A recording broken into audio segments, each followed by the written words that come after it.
Frontline. Media Studies faculty ng Ateneo de Naga University nagbigay ng radio and scriptwriting workshop sa CBSUA. Ini po ang sa inyong Agri Nelly! Masigla at aktibong nilaukan ng mahigit 40 miyembro ng faculty extensionists at ilang administrators ng Central Bicol State University of Agriculture ang ginanap na Radio and Broadcasting Workshop sa naturang universidad ngayong ika-27 at 28 ng Pebrero. Generally po, syempre ito is to improve our radio program being aired every Sunday. At the same time, meron din kaming Saturday na participation dun sa isang radio station na agri-negosyo. Nagbigay ng workshop sa radio magazine format, scriptwriting at radio production techniques ang mga guro ng Media Studies Department ng Ateneo de Naga University na sina John Victor Agna, Noel Amador at Carl Yurin.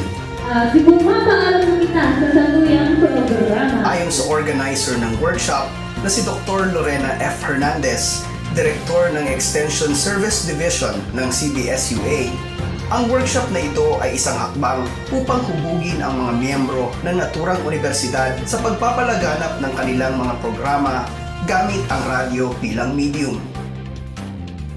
At ang mga involved po dito, yung mga faculty researchers namin, kahit anong sabihin, iba ang atmosphere ng ang environment ng radio. Kaya gusto namin magkaroon pa ng mas magandang presentation ng radio program po namin. Umaagring kita sa DWNX, agri-negosyo sa DWS.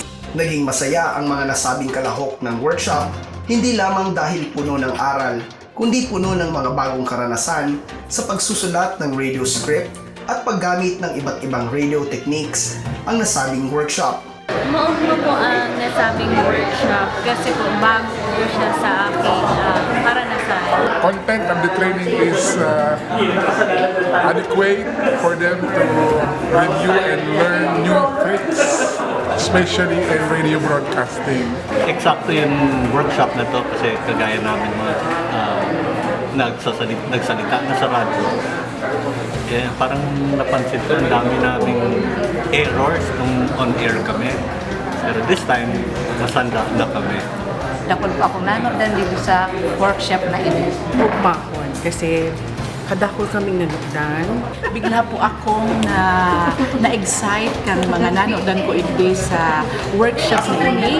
Sa hiling ko po, nakulaon yung tabang na magagamit kang CBSUA, kang eskwelahan na ini, para ma-promote kung ano man po ang ginigiribong midigdi sa loob kang eskwelahan sa paagi kang radio broadcasting.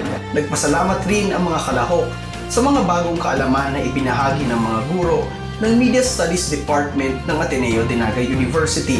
Effective ang sa indong way kang pagtuto. Naging engaging para sa mga participants. The resource person is so bright and very accommodating. So nakaka-excite po ang aktibidad na ini. And salamat sa indo mga maestro sa Ateneo. And sa ngunyan, excited kami para kung ano sinanodan ni ilaag i-practice nila. Isa lamang ang workshop na ito sa mga programa ng CBSUA Extension Services Division na maaaring magpaigting pa sa pagtutulungan ng dalawang universidad na nabanggit. At po ay iniimbitahang makinig sa aming programang ini-air po every Sunday 5 o'clock to 6 o'clock po, umaagring kita sa DWNX 91.1.